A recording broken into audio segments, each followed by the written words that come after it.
Bueno, buenos días a todos. Con primera instancia quiero agradecer la invitación a participar en esta actividad. Yo pertenezco al Servicio de Kinesiología del Hospital Italiano de Córdoba. Tengo la oportunidad de conducir a un grupo de 20 profesionales con los que prestamos o brindamos la asistencia kinésica tanto en el ámbito de la internación como del ambulatorio. Nuestro hospital tiene 200 camas, que en el caso de adultos tiene dos unidades de cuidados intensivos, perdón, dos unidades de cuidados críticos, una de cuidados intensivos polivalentes y otra de cuidados cardiocoronarios. Y bueno, nuestra experiencia, ya van a ver a lo largo de la presentación, hemos tenido un evento un poco que nos ha marcado en nuestro quehacer cotidiano porque tuvimos un foco epidemiológico dentro del hospital. Un poco de lo que yo voy a hablar en estos minutos es cuáles fueron las acciones que realizamos, qué objetivos nos planteamos al momento de iniciar la pandemia, qué acciones tomamos en conjunto dentro del hospital para prepararnos desde el punto de vista técnico, desde el punto de vista operativo, revisando el equipamiento que íbamos a utilizar y participando y elaborando protocolos asistenciales, procurando obtener un ordenamiento en el abordaje y en el tratamiento de los pacientes. Y luego vamos a hablar un poquito de qué experiencia hemos adquirido en este tiempo, qué resultados hemos tenido en los pacientes. Les voy a hablar de esta emergencia epidemiológica que tuvimos en el hospital y finalmente la situación epidemiológica que se encuentra en la provincia de Córdoba en este momento. Bueno, al momento de decretarse la pandemia, nuestro primer objetivo fue preservar la salud del equipo de trabajo. O sea, eso fue lo primero que nos planteamos. Es decir, bueno, para hacer bien nuestro trabajo, lo más importante es que nosotros nos mantengamos sanos, y sigue siendo nuestro norte hoy en día evitar que cualquiera de los miembros del equipo de trabajo se infecte de coronavirus. Por otro lado, procuramos un equilibrio en la carga asistencial. Es cierto que es muy difícil lograr este equilibrio porque aquellos profesionales, perdón, que se desempeñan en áreas críticas siempre terminan recibiendo una carga, ya sea de pacientes o una carga emocional o de estrés superior a aquellos que se desempeñan en área blanca. Procuramos optimizar el abordaje terapéutico a fin de estar el menor tiempo posible con los pacientes, es decir, ser igualmente eficientes o más eficientes con menor tiempo de exposición. Realizamos una revisión bibliográfica para reforzar nuestra participación en la confección de los protocolos asistenciales. Adecuamos los procedimientos asistenciales kinésicos, es decir, no es qué posicionamiento íbamos a tomar cuando estuviéramos expuestos frente al paciente, cómo nos íbamos a ubicar, qué maniobras íbamos a realizar, cuáles no, en qué condiciones, de manera de exponernos menos a la aerosolización y adecuarnos a la nueva realidad asistencial. Y se confeccionaron a nivel institucional protocolos de circulación y distanciamiento. Sobre los recursos humanos prácticamente dicho, lo primero que hicimos fue un entrenamiento sostenido en la colocación, retiro y desinfección de los elementos de protección personal. Hicimos ateneos y periodos de entrenamientos muy intensivos en donde con elementos de protección personal de prueba nos íbamos vistiendo y desvistiendo y nos íbamos corrigiendo y nos íbamos vigilando de manera de alcanzar una automatización o un entrenamiento lo más avanzado posible en lo que puede ser en lo que es, mejor dicho, la colocación y retiro de los EPP. Tuvimos muchas charlas de concientización sobre los riesgos epidemiológicos a que nos exponíamos y cómo debíamos protegernos dentro y fuera del hospital y a su vez a nuestros familiares, es decir, qué medidas deberíamos tomar al momento de llegar a nuestro domicilio para disminuir el riesgo de contagio a nuestros familiares. Hicimos un fortalecimiento de los canales de comunicación internos, tanto dentro del propio servicio como con aquellos servicios médicos con los que más contacto tenemos. Así como entrenamos en la colocación y retiro de los elementos de protección personal, también hicimos ateneos de entrenamiento de armado de la interfase paciente-ventilador y en el procedimiento de colocación y retiro de filtros, porque entendemos que lograr un buen ensamble de la interfase paciente-ventilador disminuye los riesgos de fuga, y el entrenamiento en cómo poner y cómo sacar los filtros mientras se está ventilando el paciente, lo consideramos como uno de los actos más críticos, porque obviamente al abrir el circuito, el nivel o el riesgo de aerosolización aumenta demasiado. Y también hacíamos ateneos con los simuladores que hay disponibles en la web. Hacíamos entrenamiento en el manejo operativo del respirador, simulábamos distintas condiciones físicas, cómo interpretar las curvas, cómo hacer las mediciones, cómo hacer el seteo de PIP, etcétera, etcétera. Pero como les decía, el principal enfoque o el primer punto a atender fue en la prevención, en las medidas de bioseguridad, y principalmente, como está ahí en la foto, hicimos mucho hincapié en las técnicas y en los tiempos de lavado de manos.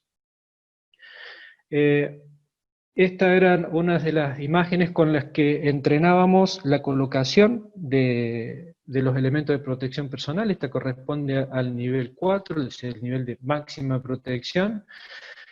Con esta filmina íbamos entrenando y nos íbamos revisando, y con esta otra filmina nos íbamos desvistiendo y respetando cada uno de los pasos. Nosotros tenemos la creencia que es más importante el retiro de los elementos de protección personal que la colocación, debido a que entendemos que una vez que uno se está retirando los elementos de protección personal, estos están contaminados, y es ahí donde corremos más riesgo de contaminarnos a nosotros mismos si no hacemos una correcta desinfección o lavado de manos cada vez que vamos retirando alguno de los elementos. Y no por algo, el proceso de retiro de equipamientos tiene 12 pasos, mientras que el proceso de colocación de los elementos apenas tiene 8 o 9 pasos.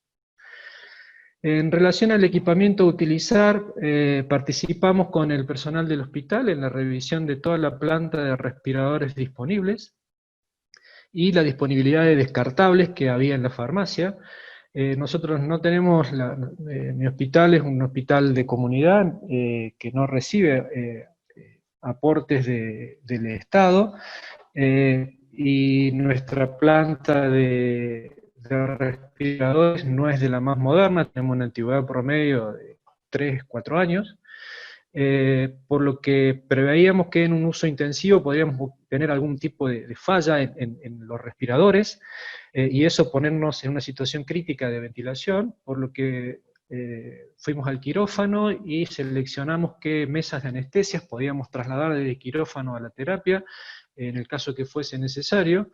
Y también hicimos entrenamiento en el armado de interfaces para ventilación multipersona. Llegamos a plantearnos a ventilar, o a simular, mejor dicho, a ventilar 2 personas con un mismo ventilador. Hicimos el armado de la interfase y lo dejamos escrito como para yo tenerlo protocolizado en el caso que fuese necesario. Y establecimos una escalada de uso de equipamiento en el caso de una demanda controlada, una demanda descontrolada, perdón, o de alguna rotura masiva de equipamiento, es una situación catastrófica. Y establecimos que obviamente la primera línea de tratamiento iba a ser con los ventiladores de terapia intensiva, luego las mesas de anestesia, para lo cual también hicimos un pequeño entrenamiento en lo que es el armado de la interfase, que es bastante diferente, y finalmente el uso de un ventilador para más de una persona, más de un paciente. En lo que fue la estructura hospitalaria, el hospital creó una guardia para recepción de pacientes febriles, y se establecieron áreas de internación específicas para pacientes COVID, y se modificó los esquemas de circulación del personal y las normas de vestimentas dentro del hospital. La dirección hizo un rediseño del esquema de guardias médicas y turnos de enfermería a fin de reforzar la presencia del recurso humano y en la medida de la posibilidad dar tiempos de descanso. Y se establecieron y se profundizaron nuevos protocolos de desinfección de superficie y de equipamiento.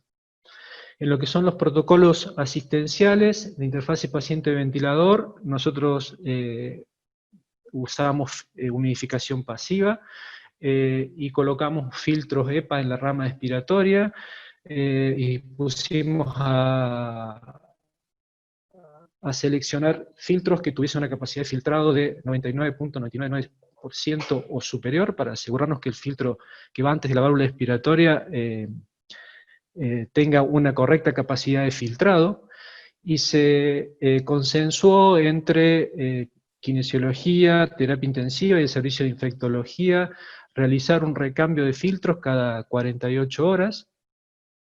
También decidimos usar un sistema cerrado de aspiración, el cual seleccionamos uno que viene con un conector que nos permitía colocar una aerocámara colapsable entre el filtro de humidificación pasiva y el tubo endotraqueal. De esta manera les estoy diciendo que nosotros la aerosolterapia la hacíamos por PAF, decidimos no usar nebulizadores JET bajo ninguna circunstancia, y en el caso que no tuviésemos la posibilidad de colocar la aerocámara entre el humidificador y el tubo endotraqueal, iba a estar colocada en la rama inspiratoria, y al momento de hacer los PAF, se iba a hacer el procedimiento similar al recambio de filtros, es decir, colocar el respirador en stand-by, colapsar el tubo, desconectar, sacar el filtro, volver a conectar, hacer los disparos y repetir el procedimiento. Por eso es que siempre procuramos tener los conectores y tener la aerocámara colapsable entre el tubo endotraqueal y el humidificador pasivo. Para la colocación del tubo endotraqueal, previo a la colocación del tubo, solo se oxigenaba con máscara, con reservorio, sin reinhalación parcial. Se sedaba al paciente al alcanzar un RAS de -5. El procedimiento de intubación iba a estar a cargo del personal que mayor entrenamiento tuviese en la colocación del tubo endotraqueal. No se utilizó bolsa de ventilación, bolsa de ambú, bajo ninguna circunstancia. Y al momento de conectar el paciente al ventilador, ya con la interfase armada, se conectaba con el respirador colocado en stand-by, y una vez que el respirador estaba ya colocado al tubo, se iniciaba la ventilación. Dentro de la estrategia ventilatoria, se acordó mantener un nivel de sedación profundo al inicio de la ventilación, con RAS -4, -5, con una estrategia de ventilación protectiva de 6 mililitros por kilo de peso teórico, preferentemente realizándolo en volumen control, aunque esto no quedó establecido como una norma rígida, y quedó abierta la posibilidad de usar presión control con un monitoreo exhaustivo del volumen resultante. En lo que es la oxigenación, el seteo de PIP lo hicimos con monitoreo constante de presión plató y de driving pressure. Siempre buscamos utilizar la menor fracción inspirada de oxígeno posible, como para obtener una saturación entre 88 y 94%. Establecimos realizar la posición prono, o colocar al paciente en prono, con una PAFI de 150, que después lo elevamos un poquito, lo hacemos ya a partir de 170, si el paciente venía mostrando una desmejoría marcada en la oxigenación, hacíamos prono precoz, siguiendo las recomendaciones descritas por PROSEBA, es decir, periodos no menores a 16-17 horas y periodo de descanso, y en el caso que fuese necesario volver a colocarlo. En lo que es el seteo del respirador, se seteaba una frecuencia respiratoria buscando alcanzar un volumen minuto de 100 mililitros por kilo de peso teórico. También esto condicionado por los gases en sangre que obtuviésemos, el nivel de dióxido de carbono, y una relación entre tiempo inspiratorio y frecuencia respiratoria como para mantener una relación inspiración-expiración de 1 o 2 o mayor. y se protocolizó o se estableció no utilizar o no recurrir a maniobras de reclutamiento. En lo que es el destete, acordamos que en aquellos pacientes que tuviesen condiciones clínicas apropiadas, los someteremos a una prueba de ventilación espontánea, entendiendo por prueba de ventilación espontánea a pacientes conectados al respirador con una presión de soporte no menor a 5 centímetros de agua y con un PIB de 3 centímetros de agua o menor y una fracción inspirada de 40% o menor. No consideramos una presión de soporte menor a 5 centímetros de agua porque entendíamos que podemos tener una carga instrumental un poquito elevada, y eso podía, según nuestro criterio, podía perjudicar un poco la performance de los músculos respiratorios. Entonces establecimos como presión soporte mínima 5 centímetros de agua. La duración mínima de esta prueba de ventilación espontánea quedó establecida en 30 minutos y no más de 2 horas, tal cual se dictan las recomendaciones. Y para el protocolo de extubación se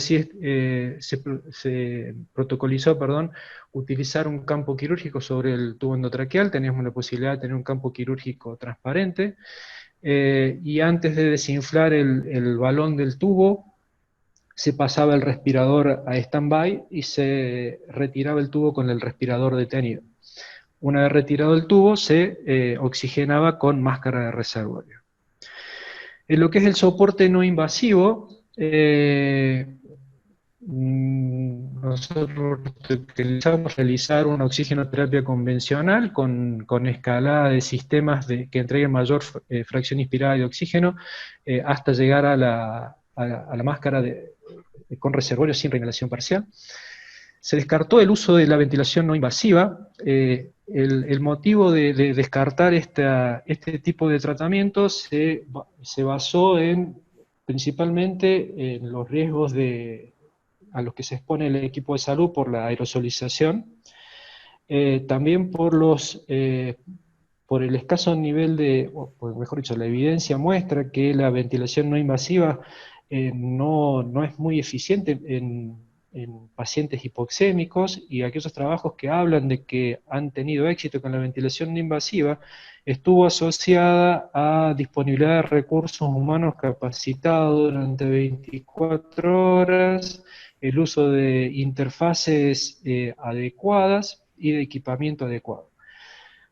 Algunos de esos factores nosotros no los teníamos presentes las 24 horas, sobre todo el hecho de no contar con personal con alto entrenamiento, por lo que se decidió descartar el uso de la ventilación no invasiva. En caso a la oxigenoterapia de alto flujo, inicialmente se descartó el uso por la aerosolización que ocasiona. Actualmente esto está en revisión, porque hemos incorporado también la posición prona en pacientes con ventilación espontánea. Lo que estamos viendo es este tipo de pacientes, antes de seguir en una escalada hacia terapia intensiva, estamos analizando los riesgos y buscaremos llegar a un acuerdo con infectología de utilizar o no la cánula de oxigenoterapia de alto flujo en este tipo de pacientes. En cuanto a los pacientes COVID que recibimos en el hospital, los tenemos divididos en dos, durante el mes de abril y después del mes de junio. Esto es porque durante el mes de mayo el hospital se cerró, se evacuó, se derivaron los pacientes y el hospital estuvo cerrado. Durante el mes de abril se recibieron un total de 28 pacientes infectados. El hospital recibió 22 adultos mayores que resultaron de un brote epidemiológico en la localidad de Saldaña, aquí una localidad vecina a la ciudad de Córdoba, pegada a la ciudad de Córdoba. De estos pacientes, 3 fallecen en el hospital, sin subir a terapia intensiva, porque tenían comorbilidades muy marcadas, muy notorias, y tenían orden de no reanimación. 5 pacientes recibieron el alta antes del día 15 de mayo, que fue cuando cierra el hospital, y 14 fueron derivados a centros de internación de la provincia para continuar su recuperación. 6 pacientes que no eran de este brote 3 pacientes fueron ventilados y fallecieron en UTI, 2 fueron derivados al momento de la evacuación del hospital y 1 recibió el alta. Este es nuestro cuadro de pacientes ventilados. No nos ha ido muy bien con la ventilación, tenemos un índice de mortalidad alta. Los pacientes, los 3 pacientes que están por debajo, que están en color rosado, son los pacientes que ingresaron al hospital después del 1 de junio, y por arriba son los pacientes que estuvieron internados el mes de abril. El paciente que está remarcado, ahí el cuadro 27, fue un paciente que estuvo, o sea, que fue un caso de COVID importado, fue un paciente que estuvo en República Dominicana, llegó a la ciudad de Córdoba y a los pocos días fue internado en el hospital. Y fue el que más días de ventilación tuvo 27 días de ventilación, y a ese paciente se le realizó una traqueotomía el día 23, por una técnica quirúrgica, por una técnica de traqueotomía convencional, tomando los recaudos, como decía Santiago en la exposición anterior, de progresar un poco el tubo, y al momento de sacar el tubo para colocar la cánula de traqueotomía, tener apagado el respirador. Todos los pacientes que ventilamos fueron masculinos, no hemos ventilado mujeres. Bueno, y ahí tienen un poquito cuáles son nuestros promedios, cuáles fueron nuestros promedios de índices de gravedad de los pacientes. Como características de los tratamientos de los pacientes, en lo que se refiere a mecánica respiratoria, todos los pacientes mostraron valores de complacencias normales, con una media de complacencia de 50 mililitros por centímetro de agua. La edad de impreso que utilizamos fueron bajas, con un promedio de 10 centímetros de agua, con más o menos 2 centímetros de agua, les podría decir. Los valores de PIB utilizados también oscilaban entre 10 y 12 centímetros de agua.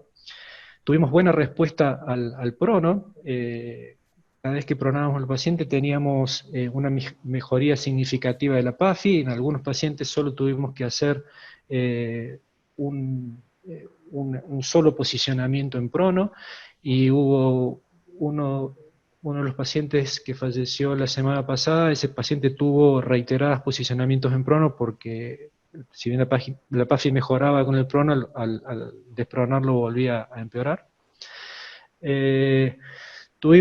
Vimos como característica que una vez que se disminuían los niveles de sedación, eran pacientes que tenían un despertar bastante dificultoso, y era difícil sincronizar el seteo del ventilador en ventilación espontánea con la demanda ventilatoria del paciente. Y como signos particulares que nos llamaron la atención a algunos pacientes, es que tenían livedo reticularis en muslos, es decir, esa especie de livideces del muslo con un reticulado venoso, que lo hemos visto solamente en este tipo de pacientes. En lo que se refiere al brote epidemiológico que tuvimos en el hospital, esto comienza el día 18 de abril, en donde todavía no se había decretado en la provincia de Córdoba la transmisión comunitaria del virus.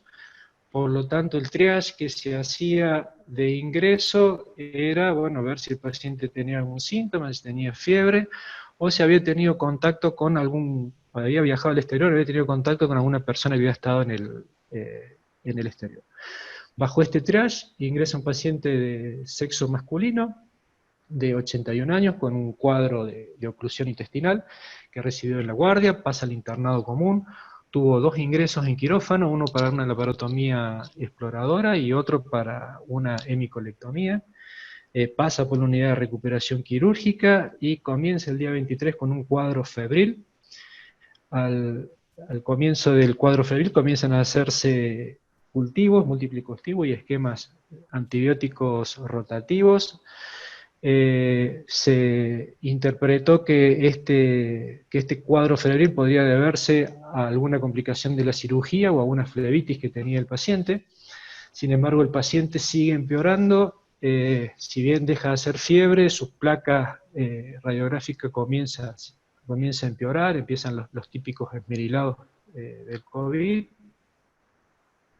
pasa a la unidad coronaria porque la terapia intensiva no tenía disponibilidad de camas, comienza ahí la ventilación mecánica, y el día 28 se le realiza el hisopado, llegando al resultado el día 30, dando resultado positivo para COVID. Por lo tanto, tuvimos un paciente que fue atendido por un montón de profesionales y que estuvo por un montón de áreas del hospital sin tener los recaudos necesarios para el tipo de infección que tenía. Como consecuencia de este brote, 90 personas ingresaron a aislamiento preventivo por contacto estrecho sin los elementos de protección personal apropiados. De esas 90 personas, 63 personas resultaron infectadas, 30 fueron pacientes y familiares, y 33 fueron trabajadores de la sanidad, entre médicos, enfermeros, personal administrativo, camilleros, etc. De los pacientes, 3 pacientes van a UTI y son ventilados, uno de ellos fallece y los otros 2 fueron derivados. Dentro del personal hubo una disminución muy importante por aislamiento preventivo, por contacto estrecho. Dentro de nuestro servicio quedamos operativos 4 profesionales, con los cuales teníamos que brindar la atención al hospital. Decidimos concentrarnos en la terapia intensiva, que era el foco más importante, para lo cual nos organizamos en turnos de trabajo. Nosotros no hacíamos guardia 24, sino que nuestra presencia en el hospital es de 8 a 20 horas, entonces trabajábamos 2 días y descansábamos 2 días, en grupos de 2.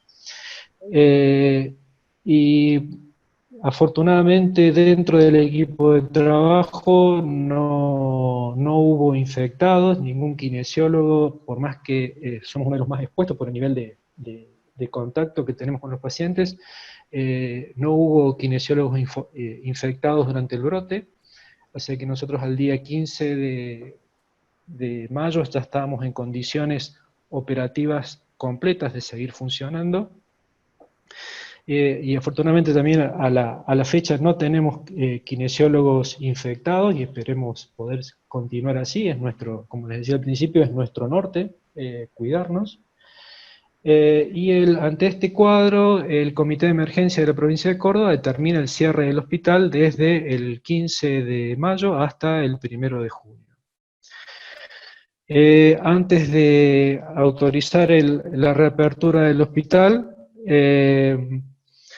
se produce una readecuación en lo que es redistribución de áreas rojas y áreas blancas, hacen cambios en los esquemas de circulación, se redistribuyen los ascensores, es decir, los ascensores se distribuyen en ascensores blancos y ascensores rojos, y los recursos humanos solo podían usar los ascensores para subir, tenían que hacer el descenso por la escalera, y se propone no cambiar los recursos humanos del nivel de asistencia donde están. Esto quiere decir, los recursos humanos que se desempeñaban en área crítica o en área roja, mantenerlos en área roja, y los que están en área blanca, en área blanca. Y hubo un cambio en el ingreso del paciente. Los pacientes que ingresaban por guardia, es decir, esa demanda no programada, por llamarla de alguna forma, ingresan a un sector de aislamiento preventivo hasta que se les hace el hisopado. Y aquellos pacientes que tienen ingreso programado ingresan al hospital ya con un hisopado previo que dé negativo. Y se creó también un grupo de formadores y vigiladores en normas de bioseguridad, dictando nuevas capacitaciones y haciendo observancia y medición del cumplimiento de las normas de bioseguridad establecidas. En cuanto a la situación epidemiológica de Córdoba, al día de ayer había 9.826 casos en toda la provincia, de los cuales ya hay 4.800 recuperados, activos 4.874 y 138 fallecidos. Se han realizado 200.000 test y hay hospitalizado, o había, pero este dato es de ayer a la tarde, 277 pacientes hospitalizados. Abajo pueden ver la curva de evolución, cómo empieza a crecer progresivamente en el mes de julio, y en el mes de agosto se dispara, y hemos llegado a tener hasta 500 casos diarios. En lo que es la tasa de incidencia, es de 275 cada 100.000 habitantes, con una mortalidad de 38,6 cada millón de habitantes, y con una tasa de letalidad de 1,4% en relación a los pacientes con COVID. En cuanto a la cantidad de camas de terapia intensiva, el gobierno de la provincia dice que hay un total de 1.317 camas, y que al momento se encuentran ocupadas 242, o sea que el porcentaje de ocupación es bajo. No pude obtener el dato de si esas 242 camas, o cuántas de esas 242 camas corresponden a unidad de terapia intensiva, y cuáles a internado común. Abajo ven el cuadro de evolución de los casos confirmados, de los casos recuperados, y las personas fallecidas, y el total de casos activos. Y como podemos ver, afortunadamente, los pacientes que se van recuperando van siguiendo también la tendencia de los nuevos casos. Como conclusiones, podemos decir que, según nuestra experiencia, la capacitación y la toma de conciencia en medidas de prevención dentro y fuera del hospital es la mejor manera de ser eficientes en nuestra tarea, considerando que nuestra responsabilidad como profesionales de la salud no está solo dentro del hospital, sino también en la comunidad. La comunicación, la contención y la vigilancia entre los miembros de un equipo de trabajo facilita el manejo del estrés y disminuye los riesgos de errores y accidentes ocasionados por la exigencia laboral. Es decir, cuando yo estoy dispuesto a aceptar que un colega me corrija, me tengo que dar cuenta que ese colega me está cuidando en realidad, y yo tengo que estar dispuesto a hacer lo mismo. Y de esa forma nos sentimos más acompañados, por decirlo de una forma, en esta tarea cotidiana. Según nuestra experiencia, los protocolos de trabajo facilitan la toma de decisiones, pero deben tener la capacidad de adaptarse rápidamente a los cambios de las condiciones epidemiológicas o las nuevas evidencias que surjan. Y finalmente pensamos que mantener la objetividad y buscar la eficiencia, aun cuando los resultados que deseamos no son los que esperábamos, es el mayor desafío al que nos enfrentamos actualmente para mantenernos, como decimos en el servicio, firmes y dignos, atendiendo a los pacientes. Bueno, espero que haya sido de utilidad la charla. Muchas gracias por la invitación.